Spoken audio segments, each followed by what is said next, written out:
আসসালামু আলাইকুম প্রিয় শিক্ষার্থীরা, আশা করছি সবাই খুব ভালো আছো।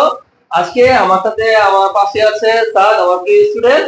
আজকে সাদকে নিয়ে আমি একটা প্রোগ্রাম নিয়ে এসেছি। সেই প্রোগ্রামটা হচ্ছে normal English versus advance English. Right, আমি বলবো নরমাল ইংলিশ, সাদ বলবে অ্যাডভান্স ইংলিশ। তো সাদ, তুমি কি ready? Yes, okay, I am ready. তুমি বলো টিচার, এটা অ্যাডভান্স ইংলিশ কি হবে? Tutor, tutor. তুমি বলো student, learner, learner. And next হচ্ছে প্রবলেম, ইস্যু, ইস্যু। এরপর তুমি আমাকে বলো আইডিয়া, কনসেপ্ট, কনসেপ্ট। অসাধারণ তো, রিয়েলি।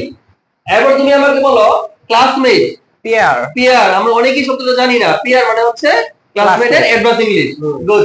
এরপর তুমি আমাকে বলো ক্রিমিনাল, অফেন্ডার। অফেন্ডার। অফেন্ডার শব্দটা আমরা প্রায় পেয়ে থাকি, বাট আমরা ক্রিমিনালটা নরমালি বেশি ইউজ করি আমরা। এরপর তুমি আমাকে বলো টুরিস্ট, ভিজিটর, ভিজিটর। আমরা এজ ইউজুয়াল নরমালি আমরা কি করি, এই টুরিস্ট ইউজ করি, বাট এটা অ্যাডভান্স ইংলিশ হচ্ছে কি ভিজিটর, ভিজিটর। গুড।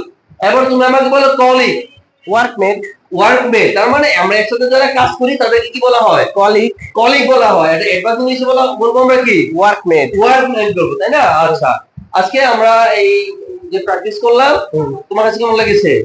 ভালো লেগেছে। আমরা র্যান্ডমলি এভাবে প্র্যাকটিস করব এবং আমরা অনেককে শেখানোর চেষ্টা করব ইনশাআল্লাহ। ওকে। এই নরমাল ইংলিশ এবং এই অ্যাডভান্স ইংলিশ যদি শিখতে চান তাহলে আমাদের পাশে থাকুন এবং আমাদের ভিডিও বেশি বেশি শেয়ার করুন। সবাইকে ধন্যবাদ। আসসালামু আলাইকুম, ভালো থাকুন।